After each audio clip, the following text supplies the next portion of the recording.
And we are live. Hi guys, I hope you all can see us here at our group, our Facebook group. We're here with Tabby from Kite Pride. And first of all, please write us in comments who's here, say hi. Please feel free to like and share. And once we're, I see that Alka is already here, and I see that we have already people that are watching us now, and thank you very much. So, Tabi, let's hear you. Please introduce yourself for the people that don't know you yet, and in the meanwhile, I'll share our live for everyone. Great, awesome. So my name is Tabea Opliger. I come from Switzerland originally, but I grew up in Papua New Guinea, which is a very exotic place in the Pacific Ocean. At the age of 16, I moved back to Switzerland, and that's where I did my whole training. And long story short, in 2011, I founded a non-profit organization called Global Act, which then led to me building a social business together with my husband.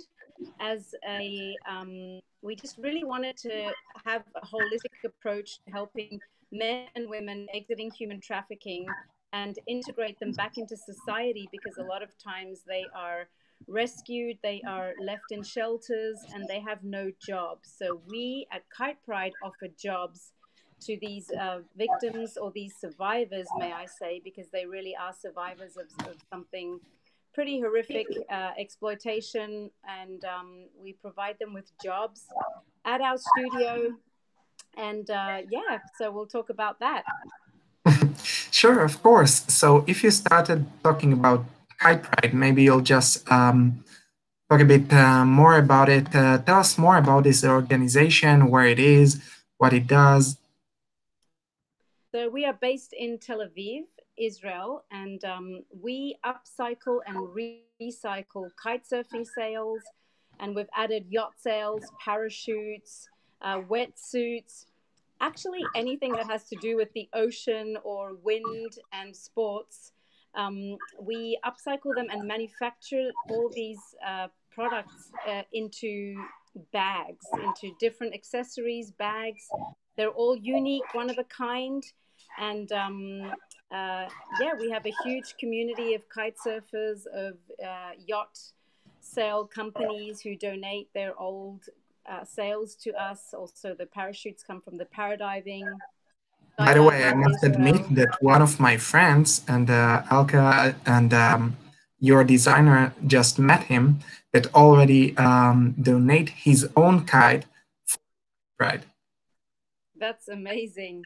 Yeah, so it's basically you can donate your old kite and you get a bag for it, and you can make a lot of products from one kite. And instead of the old kite going to trash, we give it a second wind. We call it second wind for kites and people, because we also give the people that we employ in our studio, we give them a second wind or second chance in life. So that's kind of the whole story of Kite Pride. Tell us more about the people that are working in Kite Pride. There's a very emotional, interesting story about the women that are working at Kite Pride and their story life. Yeah, so these men and women that are referred to us all come from the background of exploitation in the sex industry, or also human trafficking victims. We have one who was she was forced into begging. She was taken advantage of her disability of not hearing, and she was brought from the Ukraine.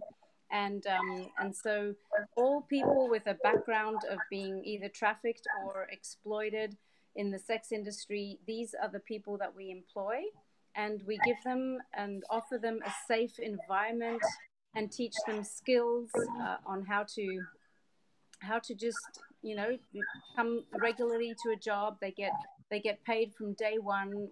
We give them value and dignity from day one. We make sure that it's really on eye level, that we meet them, and we just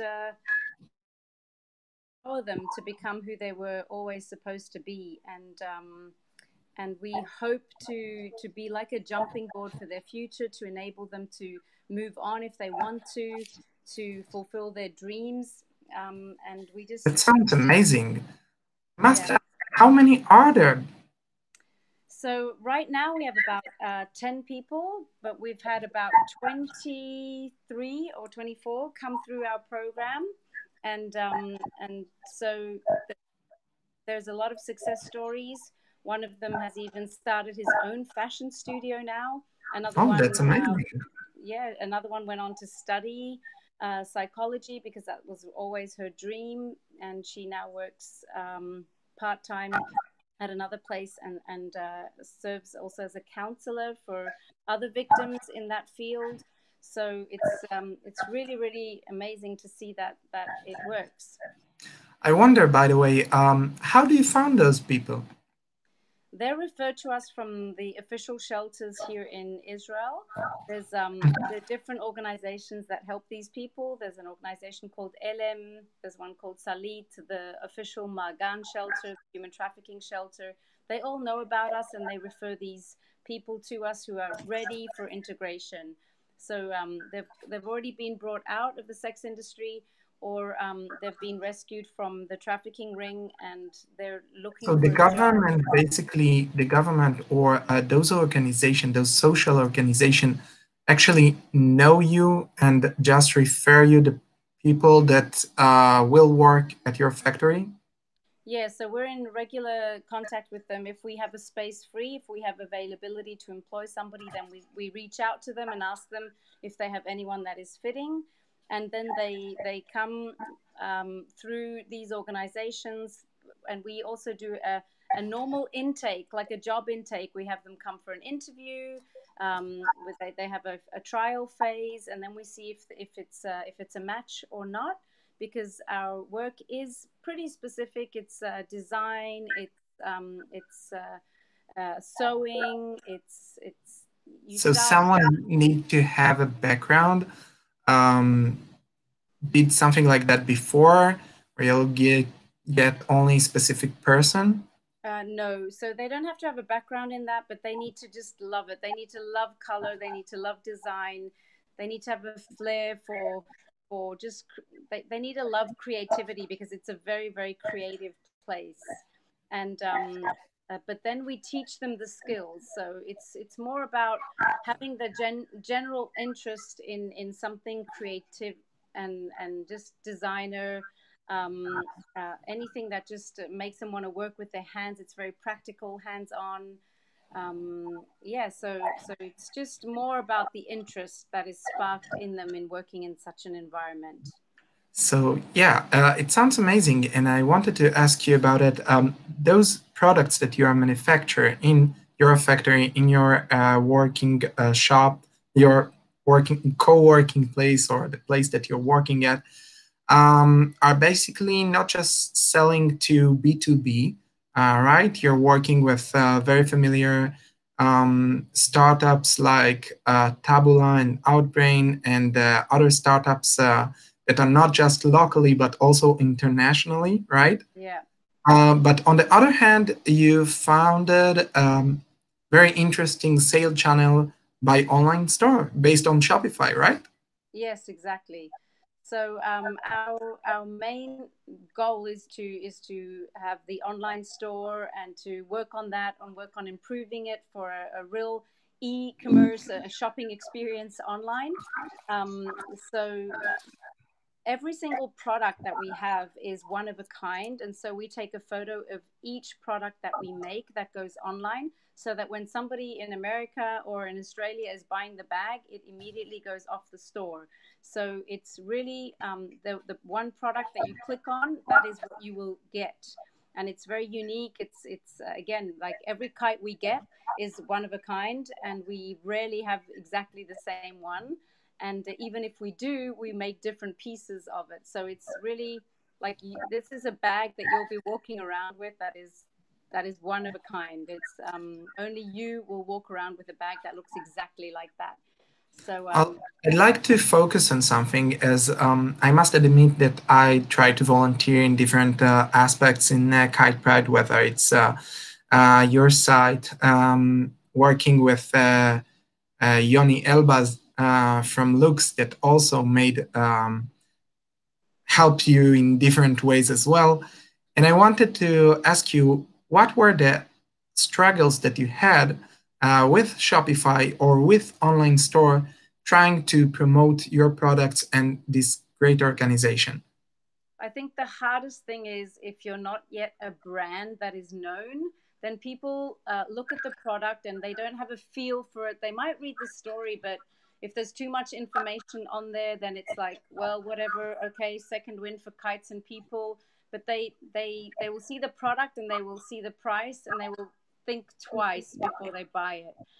Because I think that's our biggest struggle, is to compete with any other bag company that already has a name, and people need to love it. It's very polarizing. It's very colorful. Some people, our main guests or just our main clients that shop, are actually people who know us from the non-profit that we founded first, because we also have a lot of donors that have donated to even start up our company. So those are the people, they kind of come there to shop out of solidarity, to say, okay, I'll buy a product because I know the background, I know the story, not so much for the product itself. And so it's very slow in starting up and really getting that flow of people coming through and buying things. For a lot of Europeans, it is too colorful because they love their black and white and gray. And so you need to somehow be able to come to our workshop to get the full experience, to really understand and appreciate the product. That's what we've found. I wonder about it, as we had COVID-19 and we had full lockdown not long ago. You talked about donors, and you had a campaign to donate via Head Start, and I must say that I donated as well. But nowadays, as it seems like we have a second wave, and we might close the workshop at the moment, what do? How do you market, advertise your online store if we can't visit the place? And by the way, it is very important to say that everyone that like to see the workshop, the unique products, or even the tell me yourself, talk to the people that are working at Kite Pride, and have the good feeling or understand the message from Kite Pride. Yeah, so basically we have a studio and a shop that is in South Tel Aviv. You can actually walk in. We're open from 8:30 to 5 for customers, but it's not really a shopping street, so people actually go there to shop unless they know us. But as you mentioned before, the local campaign brought a lot more traffic to our website, because for the first time, we really made it Hebrew, local. We targeted it locally. We really invested a lot in getting the right crowd to see it, because what I have to say is my husband and I both were Swiss, and we started off by working with a very international team, all actually originally English speaking. And so we do have a few local Israelis in the company, but we realized how much more you become local if you really do it in the local language. So that COVID really helped us to make the pivot. Yeah, exactly. To really do that, to become more local, to become more, just really accessible to people, because Hebrew-speaking people just want to see it. They fall in love with the statement they see, and they're like, Bishvila. Oh, wow, ma Bishvila. And so they're like, let's go and see what this is about. And so I think so. If we have a tip, and I must say, sorry for interrupting you, that this live is shared in international groups as well, in Shopify groups, also in Shopify partners, and we might see some Shopify management that are exposed to Kite Pride right now live. And we also, so once speaking about your brand as a brand, I'm live. On my side, I try to advertise it as well globally, and speak about other audiences, and even work with Shopify studios that are filming different businesses and try to inspire people all over the world, and also to empower women to start their business as a series of what we're doing right now. And this is still on the desk. We're still trying to do that for you, but it's a really interesting thing that happened while COVID, that people started buying locally because they were afraid that the airport is closed or the post office is closed.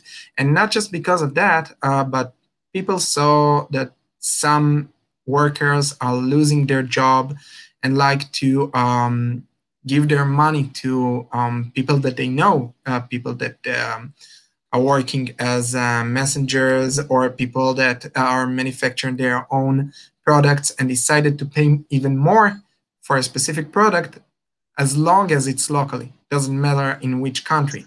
We see it as a global phenomenon. Yeah. So yeah, one of the tips that will be out of this live is, of course, buy locally, and also try to, first of all, target your own audience, the one that you know. Then, if you're truly a traveler or know other audiences and can sell to them, as you know the mother tongue or know their characteristics and so on, then try to go globally. Global companies invested millions and billions of dollars just to go to market. Another question of mine is about social impact in online stores. One of the things that I've done before is speaking about tips and donations in online store, and Shopify just allowed it to us by going into settings and just change to have tips and other things, and not just for restaurants that were regular to put some tips at the end of the meal, but also for people that needed money and we like to show them how we appreciate them. I took it to a different angle and showed that we need to donate to those organizations that do some social impact like you do. And I wonder if you encourage other businesses as well, first of all, to have a social impact, talk about it in their content pages, in their online store. And third, maybe they can just refer, put a logo of Kite Pride and donate directly to you. Yes. So what we really do is, and what we hope to be as a company, is to inspire other companies to think with corporate social responsibility. And what we try to target is, especially for different Jewish celebrations, all the Chagim, whenever they do gifts, to do co-branding with us. So basically to buy a product and they can send us their logo that we incorporate into our bag, so that it's like we as a company, let's say Outbrain or Wix or whatever, they buy a bag and they're like, they gift their employees, but their logo is on it as well, saying, look, we believe in companies who actually have a social impact, and we want to show you that we have this responsibility and we share it, and we're not only going to speak about it, but we're going to buy a gift from them, which might cost a little bit more, but we're doing our part to make an impact. So it's gifts making an impact, and it's giving back basically to us as a company. So that's something that it works really well with these gift things that we can offer in the co-branding. And also I believe is whenever anyone who actually shops online with us, they get a thank you, and we show them what the gift or what they bought actually achieved. So we even show them how much we save from landfill, how many square meters, how many hours of job rehabilitation that they're paying. Just those little details that speaks to a customer. And those are all in the thank you page, in the email marketing. Yes. Yeah, so it's all incorporated in there that people see. Even when we do an offer for a company, we show them at the bottom, this is how many hours you're creating of job rehabilitation you're creating. This is how much you're saving from landfill. And so it's very personal, and it becomes very, I believe, attractive for companies, because they're like, wow, I'm actually really doing something. I'm not just buying a product made in China, but I'm actually supporting an actual person.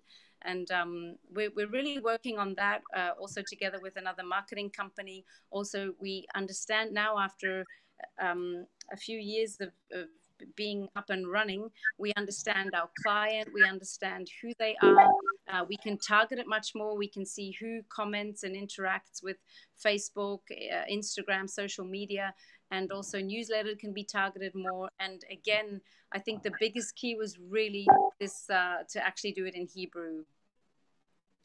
I see. And by the way, I think that this is also an option for upsell. And this is a really new idea, and I'll take it to my part as an Shopify app developer that also developed upsells, and think about a totally different idea or totally different angle to speak about upsells, saying that, oh, see how many plastic you saved, how many hours you paid for our workers, or anything like that. Then you can do more by purchasing another mask, bag, accessories, or anything else. And this is an amazing idea. And I think that speaking about upsells, people are usually the open rate of, let's say, order confirmation is really, really big. And the thank you page is some place that everyone is coming. And those are great places to show those things. And just to say that I have some colleagues from Tel Aviv called Reconvert that do those upsells in their thank you page. And we can use this information to input those texts or infographics or anything else to show what you've just mentioned in the thank you page without any cost. Wow. I wanted to ask you for the last question in our live, how can we help you? You're doing something that is divine, that is really appreciable. And are you going for another campaign to donate money for your company, or would you like to ask our community or the Shopify community globally just to buy products from you and help those workers to continue coming to work and work in the place they love? Yeah, I think that's really the main thing is to get the brand out, to get the brand known, because they're very, very high quality. They're, again, that unique, one of a kind that a lot of people love nowadays. I think society is really starting to rethink, where was my product made? Is it sustainable? I think people are really starting to think green again, and also very people oriented. And so our biggest joy is to see come in the morning and to see that there are 10 new orders, 20 new orders, things like that. Get us so excited. We hear with the Shopify app, we hear the ping go off every time a client buys something. So whenever that goes off in the business, people are like, oh, somebody bought something, because everywhere it's pinging. And we would love to hear that ringing a little bit more. So yeah, it's really, the more people buy, the more we get known. Even gifts, mostly people have what they need, but that you're always looking for unique gifts. So it's really, really a great way to just gift somebody, and to know that your gift actually gives back. So yeah, just buy online. There's even a donate button. Everything's there. You can even sponsor an employee. We have that option as well. If people say, no, I don't need a bag, but you can sponsor an employee, basically keep them in the business, because we take care of a lot of further education, of any psychotherapy they still need, or anything that comes up that the basic salary does not cover. So there are so many ways to really be part of this community, because I always say we're actually a community, and not so much just some shop. Yeah, I would like to mention that first of all, it's not just that you are buying a product, you're helping those that were abused. Second of all, is that people evolve from Kite Pride. Sometimes people like to volunteer for society. And second of all, some of them are evolving in the fashion industry, as you've just mentioned. And this is not just helping those people, this is also an act of recycling. We know that once we were at COVID, or we are still at COVID, and a pandemic is on the street, we know that people use more plastic because they are sending their food to their house or wrapping everything with plastic, and we need to do an act of recycling, go green, and help the globe. So if you'd like to buy a mask or an accessory or anything else, whether it's to protect yourself from the pandemic or just to help helping others, so you're more than welcome to go to kitepride.com, go for your specific product that you like. If you like, there's a collection of masks that is really relevant at the moment, and they are custom made. We'll try to upload in here also the link. I think that we already added it to the event, but also in the post, so people would be able to see it also in the future, also in our recording of this live to YouTube, so people would be able to go to your website and buy those products. And let's see if there is anything from the crowd, from our audience that are watching us right now that have any question at all. So feel free to ask things about Kite Pride, about recycling, about sexual abuse, about the people that are working, or the products themselves, in case you'd like to have one. Ask about the prices or about the quality or anything at all. Let's see if there are any questions at all. Feel free. We're here. Type down and we'll comment right away. So, yeah, I see that there are no any questions right now, but I guess that there might be questions in the future once we'll finish the live. So feel free also to join our community. It's called חנויות שופיפיי חוות דעת מקצועית in Hebrew. You have the link in your email as well if you didn't join us so far. And once again, we'll upload it also to YouTube. And thank you guys for joining us for the live here in our Shopify community. Thank you very much, Tabea, that you took part in our live. Thank you so much for the invite. Thank you. Thank you. Bye now.